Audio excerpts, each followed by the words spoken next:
Subscribe now and press the bell icon. Never miss an update. Welcome बच्चों, कैसे हो? ठीक? आई होप सब लोग ठीक ही होंगे। तो आज का जो हमारा लेक्चर है फिजिक्स का, वो है कूलाम्स लॉ के ऊपर। किसके ऊपर है? कूलाम्स लॉ के ऊपर। तो आज हम स्टार्ट करते हैं कूलाम्स लॉ के ऊपर। ठीक है? तो जैसे हमने ग्रेविटेशनल लॉ पढ़ा था, तो ग्रेविटेशन फोर्सेस में क्या पढ़ा था? दो बॉडीज थी, एक m1 बॉडी, एक m2 body.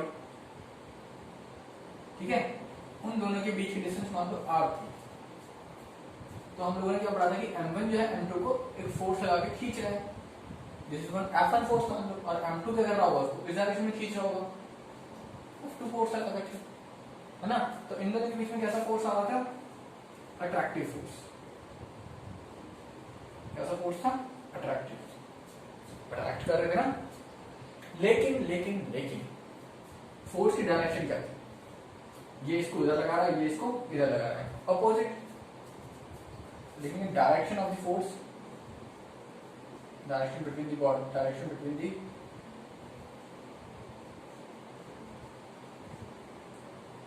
Between the body क्या होगा? अपोजिट, है ना? क्योंकि मासेस के बीच में जो फोर्स लगता है, जब दो हेवीली बॉडीज होती हैं तो उनके मासेस के बीच में जो फोर्स लगता है वो ऑलवेज कैसा नेचर था? हम लोगों ने देखा था अट्रैक्टिव नेचर था। Direction between the four bodies की जो फोर्स की डायरेक्शन थी वो क्या थी? ऑलवेज अपोजिट नेचर थी। और हमने पढ़ा था कि मैटर की दो कैरेक्टरिस्टिक होती हैं, एक मास, दूसरी चार्ज। तो हम लोगों ने देखा कि चार्जेस के बीच में भी फोर्स लग रहा था, चार्जेस के बीच में भी क्या होता है? फोर्स लग रहा था। अब फॉर एग्जाम्पल जैसे मैंने यहाँ पे मार्कर भी कुछ चलाया, ABCD कुछ लिख दिया। अब देखो ये मार्कर की कुछ इंक पार्टिकल्स होंगे, ब्लैक बोर्ड एक अदर काइंड ऑफ मटेरियल है, तो इसके पार्टिकल्स ब्लैक बोर्ड पे क्या हो गए? चिपक गए ना। यहाँ पे कोहेसिव एडहेसिव फोर्स की बात नहीं कर रहे हैं, फिलहाल डीप करके थोड़ा सा बात करते हैं। कुछ पार्टिकल चिपक गए ना, इसका मतलब इसके पार्टिकल्स, इस मटेरियल के जो पार्टिकल्स होंगे क्या किया? एक दूसरे को लाइक किया। लाइक करने का मतलब क्या हो गया? अट्रैक्ट कर लिया। अगर सेम वही चीज मैं अगर इस मार्कर को पानी के ऊपर चलाऊं तो क्या वो चिपक पाएंगे? नहीं चिपक पाएंगे। मतलब कि वाटर के पार्टिकल्स और इसके जो पार्टिकल्स होंगे वो कैसे होंगे? नहीं फोर्स लगेगा, मतलब रिपल्सन फोर्स लगेगा। अगर देखा जाए तो उन दोनों के बीच में तो हेट करेंगे एक दूसरे को, है ना? तो वहां पर ये मार्कर नहीं चल पा रहा है। तो वैसे ही कुछ हम लोगों ने जब देखा तो देख के पता लगा कि यार बॉडीज के बीच एक और कैरेक्टरिस्टिक होती है जिसको चार्ज। तो चार्जेस के बीच में क्या होता है? फोर्स लगता है। जैसे ग्रेविटेशनल फोर्स सेंट्रल फोर्स होता है, वैसे ही जो चार्जेस के बीच में जो फोर्स लगता है, which is called coulombic force या electrostatic force, it is also known as central force. Central force का मतलब क्या होता है? जो बॉडीज के सेंटर के बीच से लगता है, ठीक है? और वहां पे सेंटर ऑफ मास अप्लाई होता है, बेसिकली सेंटर ऑफ मास से फोर्स लगता है, ठीक है? पता होना चाहिए सेंटर फोर्सेस क्या होते हैं, ठीक? तो फॉर एग्जाम्पल एक Q1 चार्ज लिया विच इज कॉल्ड प्लस Q1, ठीक? ये this one is plus Q2, ठीक है? अब देखो both are similar, both are similar. तो Q1 क्या करेगा? इसको इस डायरेक्शन में फोर्स लगाएगा। मान लो Q1 का जो फोर्स है वो F1 है। Q1 का जो फोर्स है वो लगा फोर्स ऑन 2 ड्यू टू 1, या फोर्स ऑन 1 लगा दिया, ऐसे सिंपल। इस डायरेक्शन में रिपल करेगा। ये क्या करेगा? इस डायरेक्शन में फोर्स लगाएगा F2, मतलब ये इसको पुश करेगा और ये इसको पुश करेगा, मतलब दोनों के बीच में कैसा फोर्स लगा? यहां पे लिख देता हूं फर्स्ट, रिपल्शन, ठीक है? अब देखो नेचर डायरेक्शन ऑफ फोर्स क्या है? इसकी डायरेक्शन इधर, इसकी डायरेक्शन इधर। तो डायरेक्शन ऑफ फोर्स कैसी है? जरा समझना इसको, अपोजिट। अरे यार समझ में नहीं आया क्या? आया ना? आ गया होगा, ठीक है?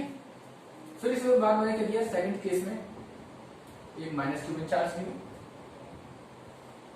R distance minus Q2 charge लिया। यार इस बार ये तो रिपल्सिव फोर्स लगेगा, दोनों सेम चार्ज है, तो ये वाला फोर्स किधर लगाएगा? F1 फोर्स इधर लगाएगा, ये किधर लगाएगा?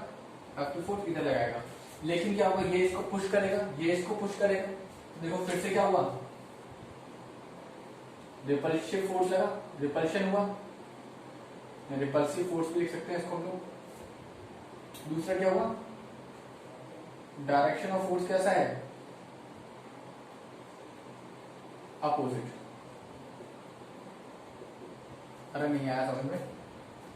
ठीक, अब देखो दो सिमिलर चार्जेस लिए तो दोनों के बीच में कैसा फोर्स, बीच में कैसा फोर्स लग रहा है, they are repulsive force act between the charges and direction of the force is what, opposite. इधर भी मैंने माइनस चार्ज ले लिया, फोर्स रिपल्सिव आया दोनों के बीच में, डायरेक्शन क्या है, अपोजिट। तो थर्ड केस में अगर हम देखते हैं, एक बार मैंने माइनस क्यू ले लिया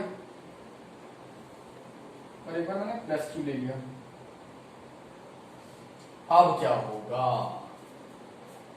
थर्ड केस, ये थर्ड केस है। अब क्या होगा, देखो ये माइनस और प्लस, जब भी हमने देखा था दो अनलाइक चार्जेस का अगर एक दूसरे को अट्रैक्ट कर रहे थे, मतलब क्लोज आ रहे थे, तो ये माइनस वाला प्लस वाले को अपनी तरफ खींचेगा, तो माइनस वाला प्लस वाले को जब अपनी तरफ खींचेगा तो फोर्स की डायरेक्शन क्या होगी, इस बार इधर हो जाएगी F1, और Q2 इसको इधर खींचेगा तो F2 ये जो इसकी डायरेक्शन रहेगी और रहेगी ये।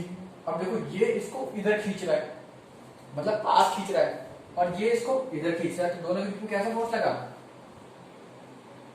अट्रैक्टिव। अरे नहीं आया समझ में, ठीक है, आया ना, अट्रैक्टिव फोर्स लगा। एंड देखो डायरेक्शन ये इधर ये इधर,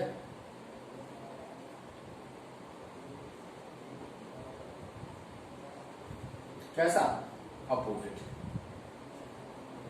अरे नहीं आया, डायरेक्शन कैसे फोर्स की, अपोजिट। तो देखो यहां से एक चीज हमें पता लग गई कि यार चाहे दो चार्जेस हैं, देख लो मैं समझा रहा हूं, दो चार्जेस चाहे अगर वो सिमिलर चार्जेस हैं तो force between the charges is repulsive and direction of the force between the charges opposite, direction opposite, direction opposite. Unlike charges लिए, है ना, अनलाइक चार्जेस लिए, क्या हुआ, force between two charges attractive in nature but direction of the force is what, opposite. मतलब देखो direction opposite ही रही और चार्जेस क्या के बीच में फोर्स क्या, आइदर भी रिपल्सिव आइदर भी अट्रैक्टिव, ठीक है। तो यहां से एक चीज पता लगी अपन को कि दो चार्ज पार्टिकल हैं, दो चार्ज पॉइंट चार्ज हैं, पॉइंट चार्ज के ऊपर वैलिड हो रहा है, ठीक है, यहाँ पर कूलम्ब्स लॉ जो होगा पॉइंट चार्ज के लिए वैलिड होगा, बताएंगे हम। तो मैं इसकी बात कर रहा हूं, अगर दो पॉइंट चार्ज हैं तो उनके बीच में जो फोर्स लगेगा आइदर भी अट्रैक्टिव और आइदर भी रिपल्सिव, आइदर भी अट्रैक्टिव और आइदर भी रिपल्सिव, ठीक है, क्लियर है यहां तक।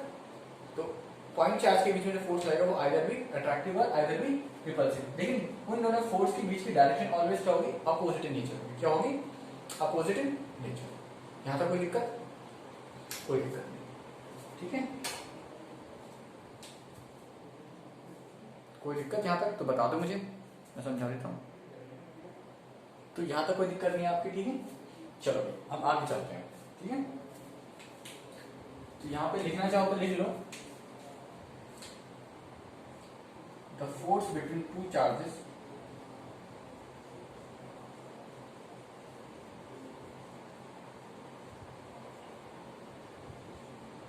आइदर बी अट्रैक्टिव और रिपल्सिव, ठीक है, बट ये शॉर्ट में लिखता हूं, direction between the direction of force is always opposite, ठीक। ये चार्जेस के बीच में एक नोट ये, एक नोट ये,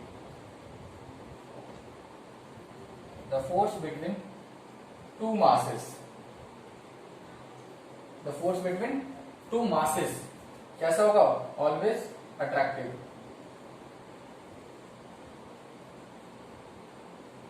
but direction of the force क्या हो जाएगा,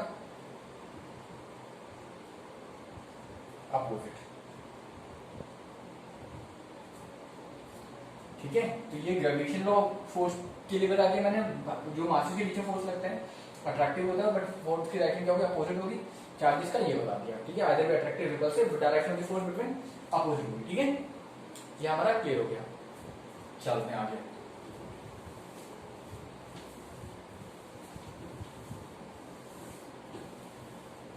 तो कूलम्ब्स लॉ के बारे में हम बात करते हैं। इसके बारे में, कूलाम्स लॉ के बारे में। तो उन्होंने एक स्टेटमेंट दी थी और वो कुछ स्टेटमेंट इस प्रकार थी। उन्होंने क्या किया, एक चार्जेस दिए Q1 this is the point charge and Q2 and distance between them is r। ठीक, ये फिलहाल किसी मीडियम में भी रख सकते हैं, वैक्यूम में भी रख सकते हैं, ठीक है। तो उन्होंने बोला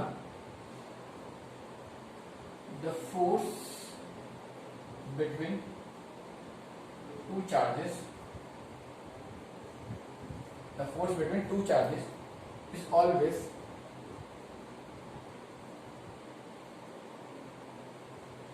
directly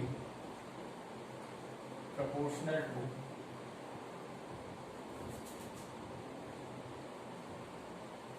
product of their charge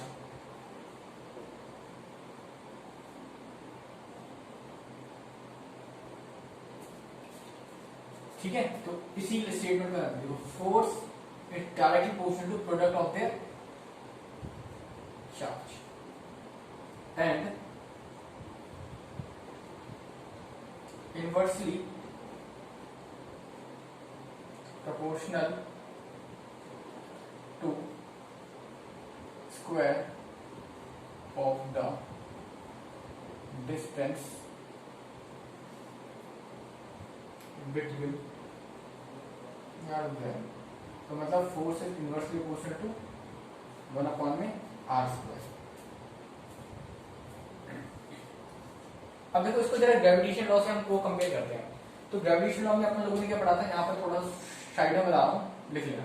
क्या बता था, force is directly proportional to m1 m2, याद है, product of their masses and inversely proportional to क्या आता था, डिस्टेंस का स्क्वायर आता था। कंबाइन कर देते क्या आता था, m2 अपॉन में r स्क्वायर और एक g आता था कांस्टेंट, है ना। तो ये था क्या, ग्रेविटेशन फोर्स का फॉर्मूला। ठीक, तो same as it is formula यहां पे भी बनने वाला है। कंबाइन कर Q1 Q2 अपॉन में r स्क्वायर। ठीक, चलो जब डायरेक्टली प्रोपोर्शनल सिंबल रखता है तो एक कांस्टेंट आ जाता है, ये रहा constant f is equal to 1 upon में 4 pi epsilon naught Q1 Q2 upon में r स्क्वायर। तो इस कांस्टेंट की वैल्यू क्या होती है, 1 अपॉन में 4 पाई एप्सिलॉन नॉट की जो वैल्यू होती है वो होती है 9 into 10 to the power 9 fix होती है एयर में, वैक्यूम में, न्यूटन मीटर स्क्वायर पर कूलम। ये इसकी वैल्यू फिक्स होती है, ठीक है। ये हमारा क्या होगा, फोर पावर्स का फॉर्मूला बन गया, ये बोलिए टू चार्जेस।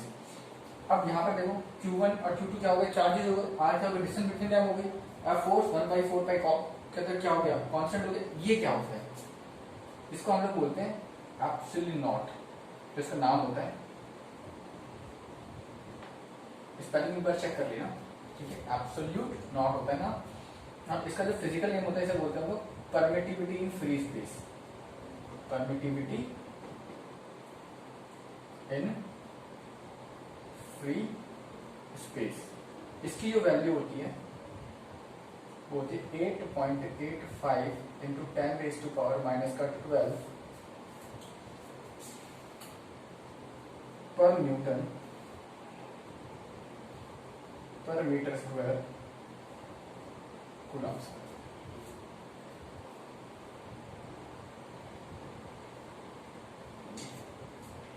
ठीक है, ये इसकी SI होती है, वैल्यू होती है, ठीक है। तो ये क्या आ गया, हमारा कूलम्स लॉ आ गया। फटाफट से कॉपी कर लो इसको जल्दी से।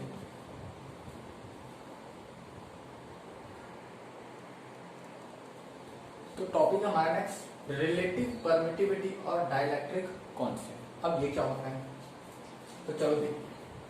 अभी मैंने क्या किया, कूलम्स जो फिजिसिस्ट थे उन्होंने बोला कि 2 पॉइंट चार्ज दिए थे उन्होंने, यहाँ पर थोड़ा सा बना रहा हूँ,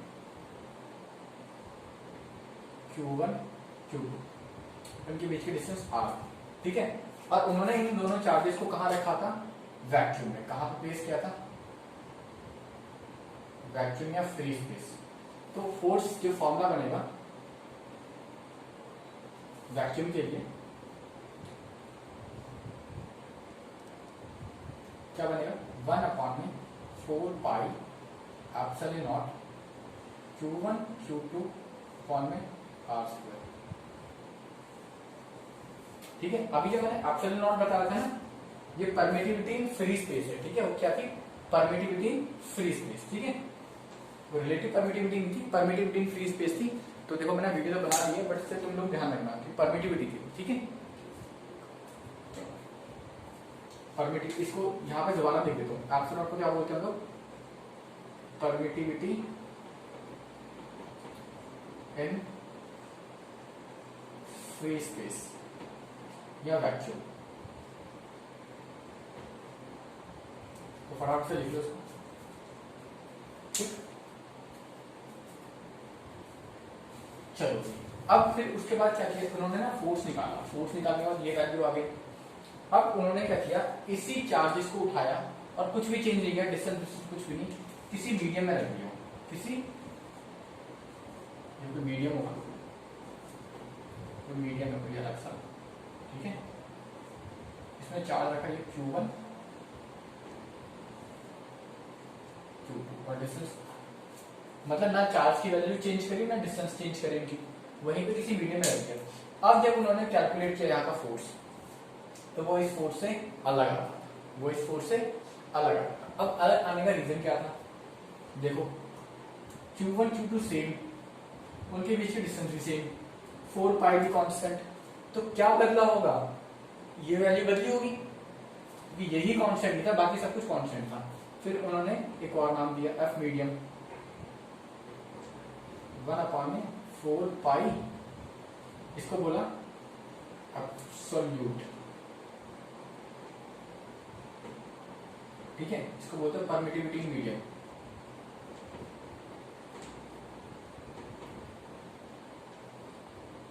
ठीक है, ये नॉट सिर्फ फ्री स्पेस है वैक्यूम के लिए आया था, बाकी सबके लिए ये वाला सिंबल यूज करेंगे हम लोग। ठीक है, तो सब कुछ सेम Q1 Q2 अपॉन में R स्क्वायर। तो देखा, इसकी वजह से कहीं ना कहीं चेंज आ रहा था। ठीक है, तो ये अब ये क्वेश्चन आ गई सेकंड, ये क्वेश्चन आ गई फर्स्ट। फिर क्या कर दिया, फर्स्ट डिवाइड बाय सेकंड, मतलब F वैक्यूम F मीडियम 1/4 पाई epsilon naught Q1 Q2 upon में R स्क्वायर। इसकी वैल्यू होगी, अब इसकी वैल्यू डाल देते हैं। देखो इसकी वैल्यू क्या आएगी, 1/4 pi absolute into Q1, sorry नीचे आएगी नहीं value, 1/4 pi absolute into Q1 Q2 upon में R स्क्वायर। देखो इस R स्क्वायर से R स्क्वायर कट गया, Q1 Q2 से Q1 Q2 कट गया, 4 पाई से 4 पाई कट गया। तो ये नीचे, ये इसके नीचे, तो नीचे ऊपर आ जाएगी, है ना। यहां से पता चला F वैक्यूम अपॉन में F medium, F vacuum upon में F medium is equal to this upon में दिस। और इन दोनों के रेशियो को मैंने क्या नाम दे दिया, ER, या इसको मैंने स्मॉल k भी बोल दिया। ठीक है, स्मॉल k। इसी चीज को अपन लोगों ने क्या नाम दिया, रिलेटिव परमिटिविटी, रिलेटिव परमिटिविटी या डाइलेक्ट्रिक कांस्टेंट।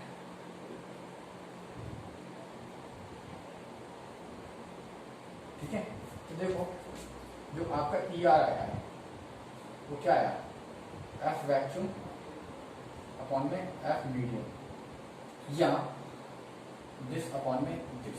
यानी कि इसका मतलब क्या, खुद बताओ, relativity permittivity in medium to the permittivity in vacuum. तो डेफिनेशन क्या बनेगी, डेफिनेशन लिख लो, it is defined as the ratio of, इसकी definition, it is defined as the ratio of permittivity in medium to the permittivity in vacuum. किसकी definition है, dielectric constant है। Relative permittivity definition क्या बनेगी, it is defined as the ratio of permittivity in medium to the permittivity in vacuum. ये हमारा क्या हुआ, dielectric constant. अब इसका यूज क्यों, क्यों निकाला, क्यों कैलकुलेट किया, ये भी तो पूछ सकता है, ये भी हमें पता होना चाहिए। तो क्यों किया वो मैं तुम्हें बताता हूँ, इसको पहले फटाफट से कॉपी करो और मैं मिटा दूँ इसको सब, ठीक है।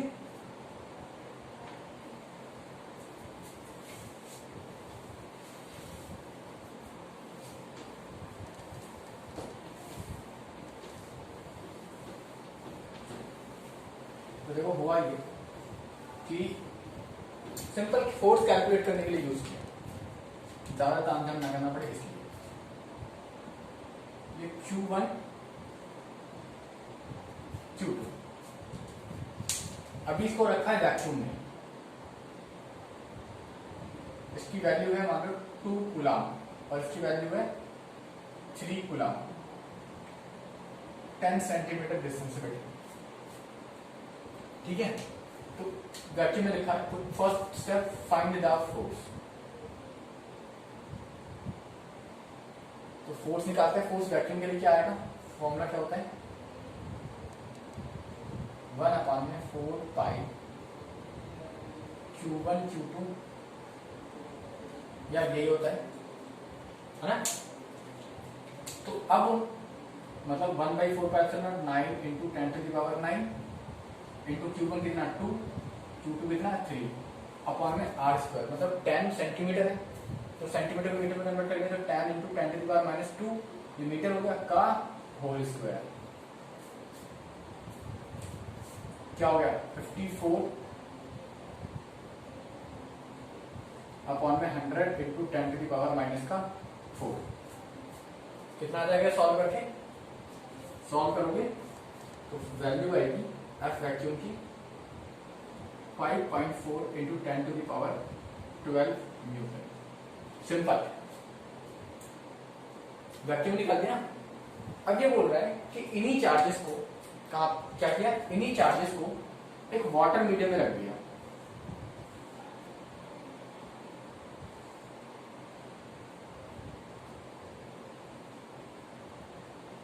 अब वाटर मीडियम में फोर्स क्या होगा,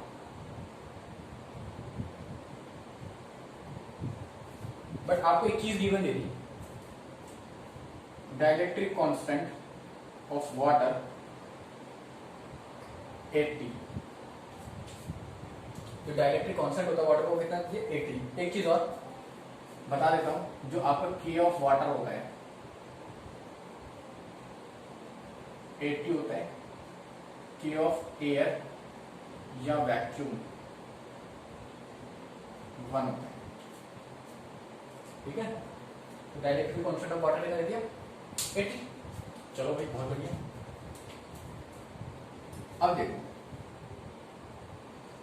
अभी मैंने फॉर्मूला बताया था एफ वैक्यूम अपॉन में F medium is equal to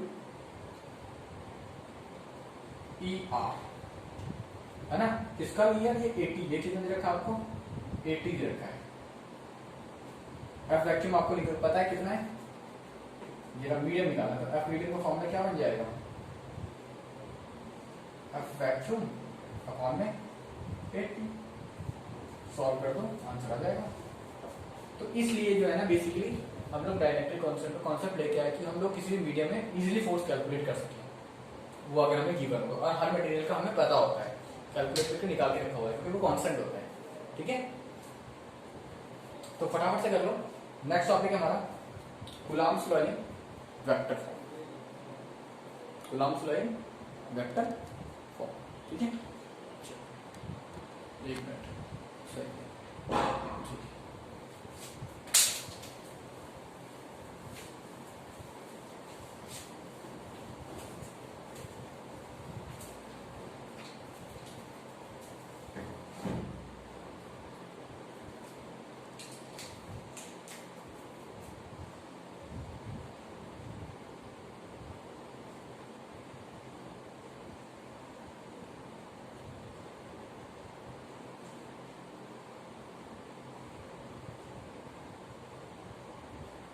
Coulomb's law in vector form, तो देखो करते हैं वेक्टर फॉर्म भी, ठीक है।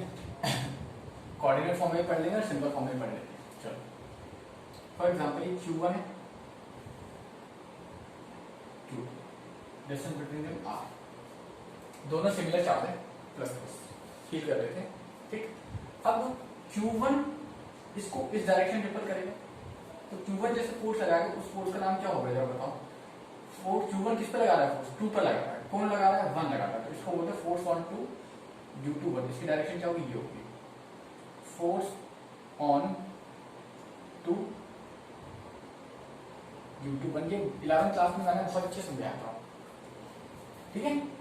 चलो भाई अब यहां तक कोई दिक्कत। अब मेरा ये 1 वाला चार्ज 2 वाले चार्ज को डायरेक्ट फोर्स लगा रहे हैं, तो डायरेक्शन क्या होगी फोर्स की, 1 to 2, 1 से 2, तो यूनिट वेक्टर क्या हो जाएगा, R12, ठीक।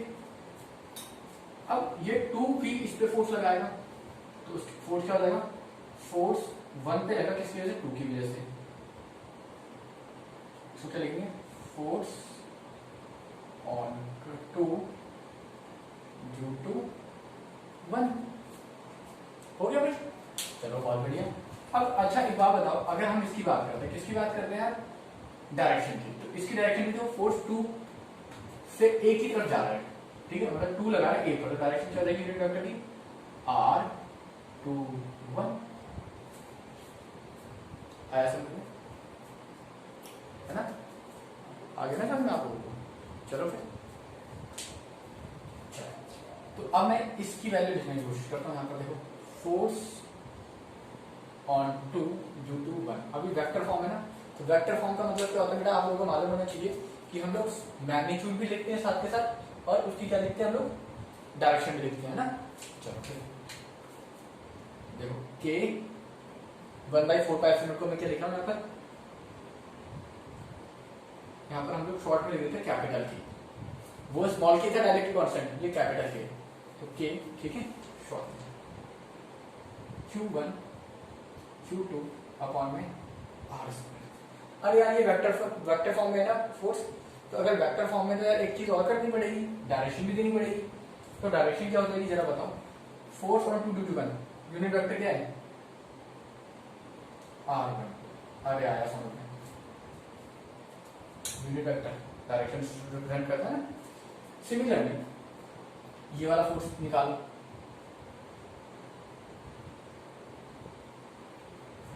K Q1 Q2 अपॉन में R², यूनिट वेक्टर क्या, R21।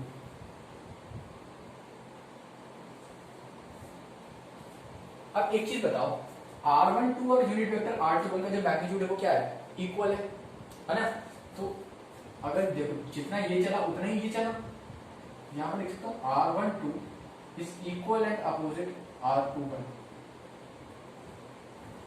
सबको पता है displacement, this plus this is equal to 0, this plus this is equal to 0, this is equal to minus this, है ना, या ये भी सिंपल कर लो, तो ये वाली डायरेक्शन पॉजिटिव, ये वाली डायरेक्शन नेगेटिव, ऐसे कर लेते हैं,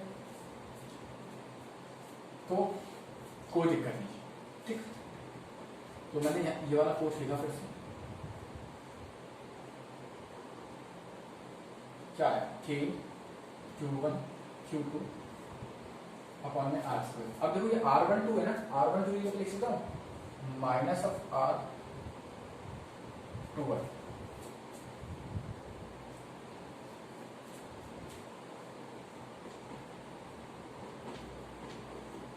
K Q1 Q2 अपॉन में R², ये माइनस को आगे लिया लगा,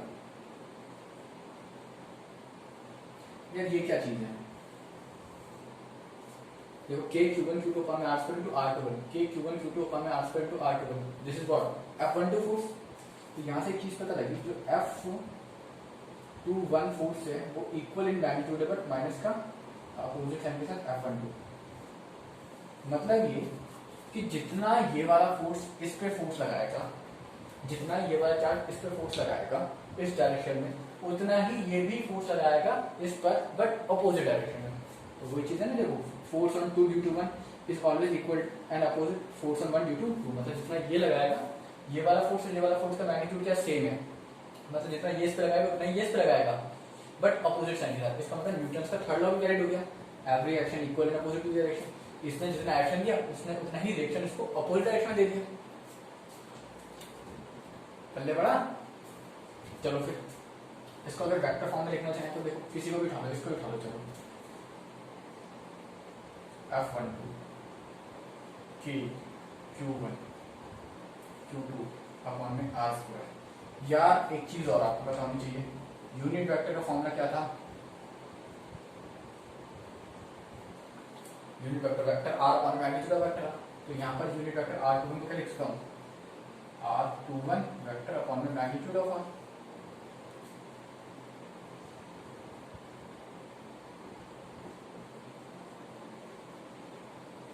क्या हो जाएगा? R क्यूब इंटू में, आया समझ में? ऐसे ये वाला भी लिखना होगा, ये वाला भी लिख लो।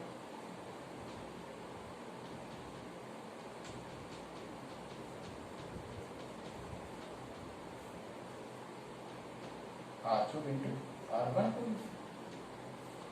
ठीक है। फटाफट से कॉपी कर लो, जल्दी से कॉपी कर लो फटाफट से, फिर हम आगे चलते हैं।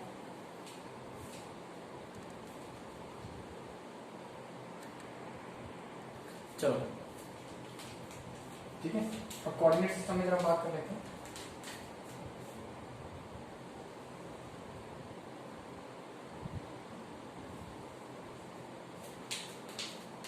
मान लो आप पे कोई चार्ज पार्टिकल है, तो यहाँ पे रखा हुआ है पूरा, ठीक है।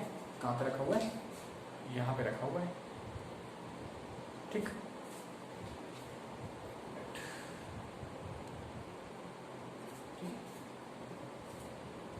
चलो ये क्यों है, और दूसरा जो चार्ज पार्टिकल है वो यहाँ रखा हुआ है क्यों? ओरिजिन से। अब ओरिजिन से Q1 का जो पोजीशन वेक्टर होगा वो कितना होगा? R1 vector. जी हमने बहुत पढ़ा था पोजीशन वेक्टर, सवाल लेकर आए थे। और ओरिजिन से Q2 वेक्टर का जो पोजीशन वेक्टर होगा वो क्या होगा? R2 vector.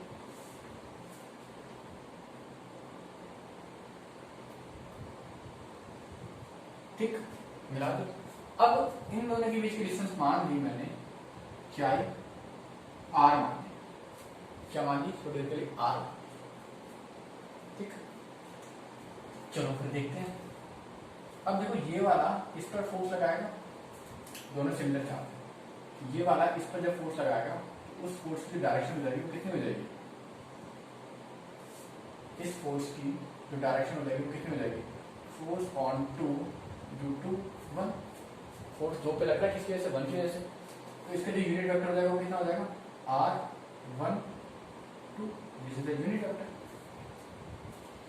सिमिलरली ये भी फोर्स लगाएगा इस डायरेक्शन में, तो उसकी फोर्स क्या हो जाएगी? फोर्स ऑन 1 ड्यू टू 2, ऊपर की तरफ। अब जो यूनिट वेक्टर हो जाएगा वो क्या हो जाएगा? R2 1। तो यहाँ पर R1 2 को क्या लिख सकते हैं? पोजीशन वेक्टर को, ठीक है, बता देता हूँ। R12 वेक्टर, यह वेक्टर मान रहे तो R12 क्या लिख सकते हैं? R1 vector minus R2 vector. ऐसे R21 को क्या लिख सकते हैं? R2 vector minus R1 vector. ठीक, इस तरीके से। चलो फिर सॉल्व करते हैं। तो पहले इन दोनों का फोर्स निकालो, F12 F2 को निकाल लेते हैं। K Q1 Q2 ऑन में इन दोनों के बीच की डिस्टेंस कितनी है? मान लो R जी R कितनी है? R square. ये फोर्स कितना और यूनिट वेक्टर कितना? R12। ठीक, चलो ये क्वेश्चन नंबर फर्स्ट। बहुत ट्रिकी मेथड बता रहा हूँ। यहाँ पर क्या होगा, तुमको डिस्टेंस रखी R1 माइनस R2, इस तरीके से R1 माइनस R2। तो R1 माइनस R2 में डायरेक्टली R लिख लिया है, यहाँ पर R1 माइनस R2 डायरेक्टली मैंने R लिख लिया है, ठीक है। तो R स्क्वायर, ठीक है। ऐसे F21 K Q1 Q2 upon में R स्क्वायर, ये तो सबको मालूम है। R12 को लिखते मैंने R1 minus R2 unit vector, पूरे वेक्टर देंगे। यहाँ तो कोई दिक्कत, अभी बताया था R12 को मैं लिखती हूँ R1 माइनस R2, ठीक है। ऐसे ये क्या आ गया हमारा F21 आ गया। कोई दिक्कत?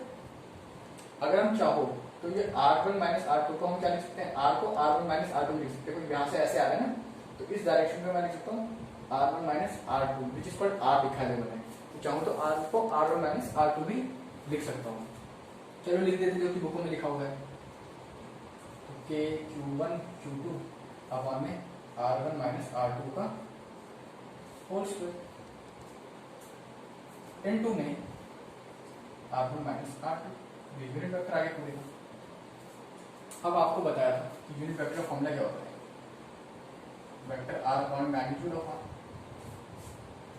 इसको और एक बार लिख लेते हैं, यहाँ पे लिख लेते हैं F21 is equal to K Q1 Q2 upon में R1 minus R2 whole square into, इसको क्या लिखूंगा R1 vector minus R2 vector upon में R1 minus R2। F21 is equal to क्या आ गया K Q1 Q2 अपॉन में R1 minus R2 का whole square into R1 minus R2 vector. इसको चाहो तो मैंने क्या बोला था, R1 माइनस R2 क्या मैंने बताया था, अब शॉर्ट में R भी लिख सकते हो। क्या आ गया K Q1 Q2 अपॉन में R3 इंटू में R1 माइनस R2 वेक्टर। ऐसे अगर उसका 1 2 का लिखना हो तो उसका क्या देगा 4 सम 1 2 2 is equal to K Q1 Q2 upon में R2 माइनस R1 का whole cube into R2 vector minus R1 vector. ये कभी सीबीएसई में नहीं पूछा था, बट इसके ऊपर कौन सा न्यूमेरिकल्स पूछा जाता है, न्यूमेरिकल से हम लोग प्रैक्टिस करेंगे। तो ये आपको क्या हो गया बेटा, क्या हो गया आपका Coulomb's law in vector form. तो एक आध न्यूमेरिकल कर लेते हैं, ठीक है, फिर जाते हैं आगे।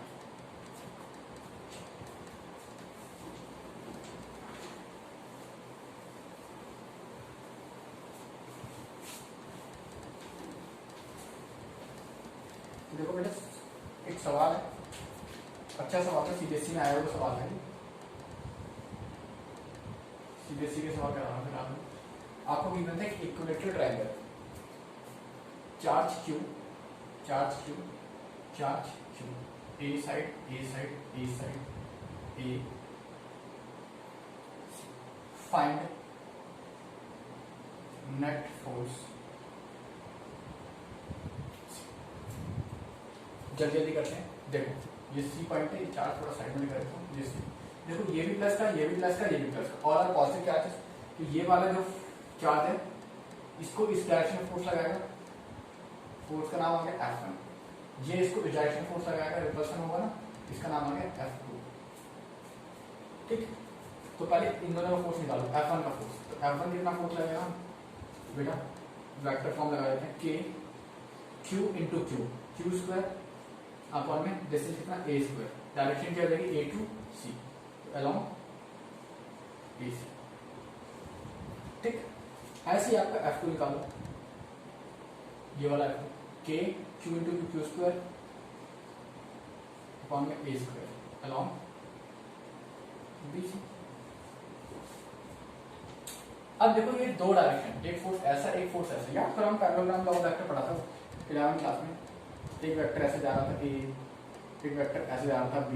तो हम लोग क्या करते थे, रिजल्टेंट निकालते थे, ये एंगल के बीच का एंगल थीटा था, तो पैरेललोग्राम बना देते हैं ना। तो रिजल्टेंट का फॉर्मूला क्या था हमारा, ये तो रिजल्टेंट आता था A square plus B square 2AB cos of theta, शायद यही था फॉर्मूला। तो इस चीज को भी देखो, इसको, ये F1 फोर्स है, ये F2 वेक्टर है, इसके बीच का एंगल ये थीटा, रिजल्टेंट कितना ये ऊपर आया F नेट। तो इसको चाहो तो पैरेललोग्राम बना लो, बनाना हो नहीं तो ऐसे छोड़ दो, डायरेक्ट भी कर सकते हो। ये पैरेललोग्राम टाइप बन गया, ठीक। तो पैरेललोग्राम बन गया तो फॉर्मूला क्या बन गया F नेट का, F1 square plus F2 square plus 2F1 F2 cos of theta. अब देखो F1 और F2 दोनों का मैग्नीट्यूड क्या है, सेम है। तो मैं इसको यहाँ पे लिख लेता हूँ, F1 बराबर F2 बराबर, थोड़ी देर के लिए मान लिया x। X square plus x square plus 2x into x 2x square cos theta कितना बेटा, अगर ये 60 डिग्री होगा इक्वल ट्रायंगल में, ये भी कितना होगा 60 डिग्री और कॉस 60 कितना होता है 1/2, तो कितना आ गया √3x स्क्वायर आ गया। जब बाहर निकल के आएगा तो क्या आएगा √3 इंटू एक्स, ये आ गया। एक्स की वैल्यू कितनी थी, तो आपका एफ नेट कितना आ गया √3 k³ a स्क्वायर। ये आपका सीबीएसई का सवाल था 2018 में 17 में आया, तो एग्जैक्टली याद नहीं बट आया था 17 या 18 में आया 3 नंबर। बहुत ज़्यादा अच्छा सवाल नहीं था और इजी सवाल था, ठीक है। तो आज की क्लास यही स्टार्ट करते हैं। नेक्स्ट लेक्चर में हम कुछ इंपॉर्टेंट क्वेश्चंस करेंगे कूलम्ब लॉ के ऊपर, देन फिर इलेक्ट्रिक फील्ड स्टार्ट करेंगे, ठीक है। तो thank you for the class.